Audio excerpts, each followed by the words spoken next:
তখন একটু খারাপ লাগে যদি আজকে আমার আম্মু থাকতো, আব্বু থাকতো, তাদেরকে আমি ডাকতে পারতাম এভাবে, তারাও আমাকে আদর করতো। টাকা পয়সা সৌন্দর্য দিয়ে কিছুই হয় না, আসল হচ্ছে তার মন। তার মন যদি ভালো থাকে তাহলে সবই ভালো। সে আমাকে ভালোবাসবে, আমি ওইটা দেখে ওনাকে ভালোবাসবো।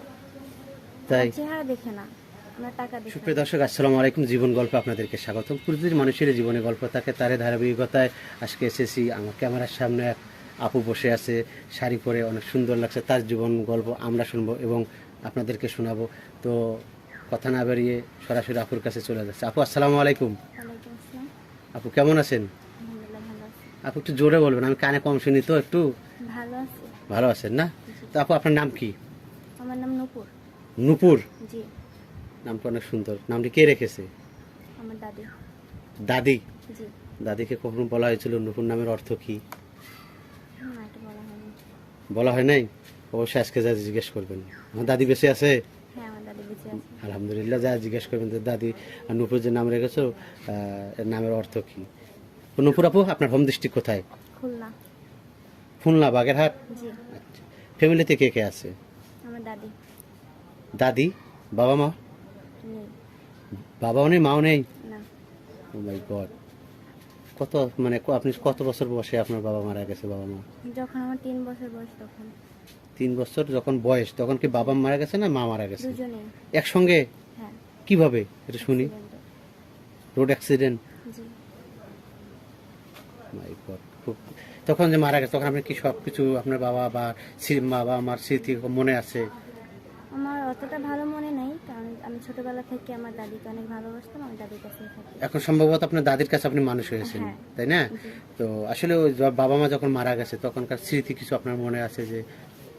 কিছু কিছু মনে আছে যে মানে মাঝে মধ্যে তাদের ফেস আমার সামনে ভাসে আর কি।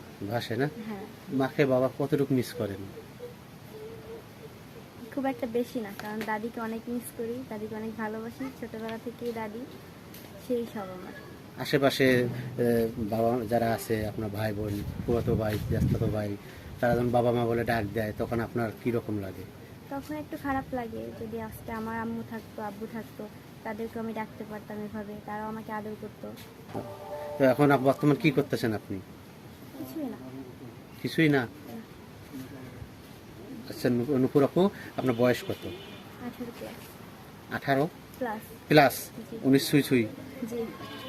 আপনি কি এখনো সিঙ্গেল না মিঙ্গেল আছেন? সিঙ্গেল। সিঙ্গেল। জি। লেখাপড়া কতটুকু করেছেন? Inter first year. Inter first year. তো আসলে মাশাআল্লাহ, আপনি তো অনেক দেখতে সুন্দর, অনেকটাই কিউট। কারো ক্রাশে কখনো পড়েছিলেন বা আপনার প্রতি কেউ পড়েছিল? আমি কখনো কাউকে পছন্দ করি নাই, কিন্তু আমাকে পছন্দ করছে। সেরকম না হলে তার আমি পছন্দ করতে পারি না। কি মনের রকম? মতো হইতে হবে। কি রকমটা চাচ্ছেন আপনি? যেমন টাকা পয়সার দিক দিয়ে, বাহ্যিক সৌন্দর্য? টাকা পয়সা সৌন্দর্য দিয়ে কিছুই হয় না, আসল হচ্ছে তার মন। তার মন যদি ভালো থাকে তাহলে সবই ভালো। সে আমাকে ভালোবাসবে, আমি ওইটা দেখে ওনাকে ভালোবাসবো। তাই চেহারা দেখে না, আমার টাকা দেখেও না। চেহারা দেখে কোনো ব্যাপার না, টাকার শুধু হচ্ছে মন। ভালো একটা মনের মানুষ চাচ্ছেন, তাই না? জি। আচ্ছা নুপুর আপু, আপনি বয়স আসছে বলছেন, আপনার বয়স 18 প্লাস, তাই না? তা আপনি কতটুকু সিনিয়র চাচ্ছেন? আমার থেকে 10 বছরের বড়। 10 বছর? জি। 10 বছর তো অনেক হয়ে যাবে। 10 বছর অনেক হলে সমস্যা নেই, কারণ 30-35 হয়ে যাবে তখন। ব্যাপার না, একবার কারণ একবার সেম টু মেয়েদের একবার তো সেম সেম পাবেন না। মেয়েদের থেকে ছেলে যদি বড় হয় ওই সংসারটা খুব ভালো টিকে। ওই ছেলেটা বুঝে একটা মেয়ের ব্যাপারে। একটা ওয়াইফের কতটুকু হ্যাঁ। রেসপেক্ট করতে হবে, ভালোবাসতে হবে, টেক কেয়ার করতে হবে।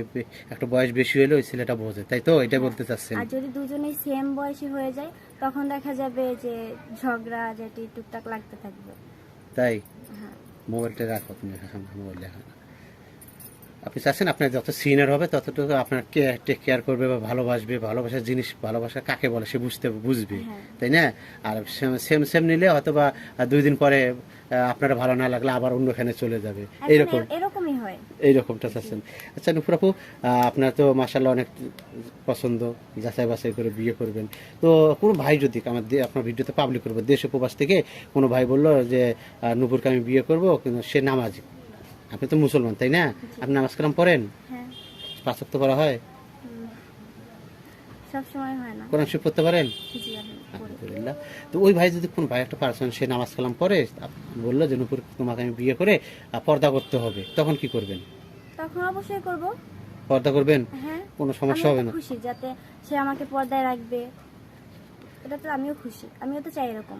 আপনি চান এরকম? তো সুপ্রিয় দর্শক, ভিডিওটা অনেক বড় হয়ে যাচ্ছে, আর বড় করতে চাচ্ছি না। আপনারা নুপুর আপুর জীবনের গল্প শুনছেন, আমি আপনার জীবনের গল্প শুনতে চাই, আমি আপনার জীবনের গল্প প্রচার করতে চাই।